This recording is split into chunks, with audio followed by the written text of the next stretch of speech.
খ্রিস্টান বিতার্কিক ডাক্তার জাকির নায়েককে বলেছিল আল্লাহ নূহ আলাইহিস সালামের জাতিতে আল্লাহ শুধু নূহ আলাইহিস সালাম নামক একজন নবী পাঠিয়েছেন, কিন্তু আল্লাহ তোমাদের কোরআনে বলেন ফাকাজ্জাবুহুম,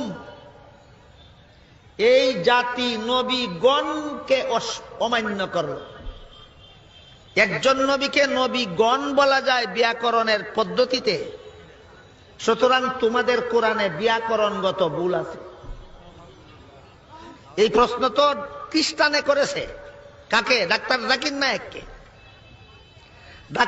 খ্রিস্টান তো কোরআনে ভুল আছে বলবেই,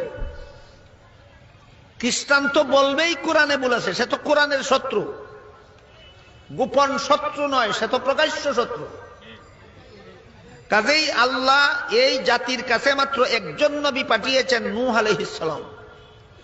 কাজেই এই জাতি একজন নবীকেই অমান্য করেছে। ফাকাজ্জাবুহু বললে অর্থ হইতো একজন নবীকে অমান্য করেছে।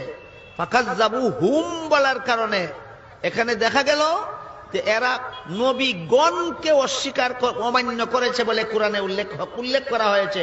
সুতরাং কোরআনে ব্যাকরণগত ভুল আছে। এই উক্তি কার? খ্রিস্টান।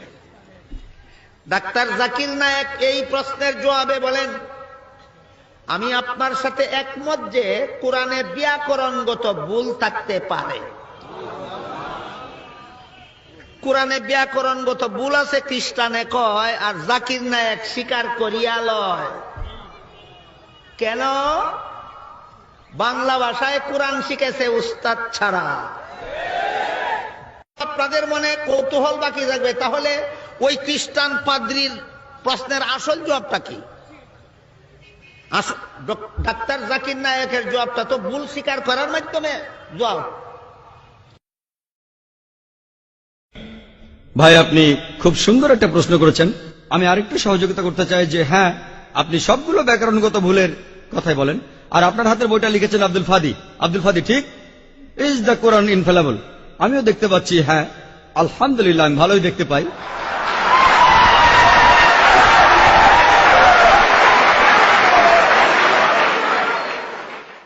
আমি এই 20টা ভুলের সবগুলোর উত্তর দেব, কারণ আমি বইটা পড়েছি। আমি সবগুলোর উত্তর দেবো ইনশাআল্লাহ, ইনশাআল্লাহ। 1 নম্বর পয়েন্ট ভাই, 1 নম্বর পয়েন্ট, এখানে 1 নম্বর পয়েন্ট হলো যে আরবির সব ব্যাকরণ এসেছে কোরআন থেকে। কোরআন হলো সর্বোচ্চ আরবি বই, যে বইটাতে সবচেয়ে উঁচু মানের সাহিত্য আছে। আরবি ভাষার সব ব্যাকরণ এসেছে কোরআন থেকেই। কোরআন হলো ব্যাকরণের মূল গ্রন্থ, আর কোরআন যেহেতু ব্যাকরণের মূল গ্রন্থ এবং সব ব্যাকরণে এসেছে কোরআন থেকে, কোরআনে কোনো ভুল থাকতে পারে না। 1 নম্বর পয়েন্ট। 2 নম্বর পয়েন্ট, 2 নম্বর পয়েন্ট, 2 নম্বর পয়েন্ট। ব্যাপারটা এরকম যে আপনি একটা রুলার নিলেন, আর সেই রুলারের গায়ে দাগ কাটা আছে, তারপর বললেন যে মাপটা ভুল হয়েছে। এটা বেশ অযৌক্তিক।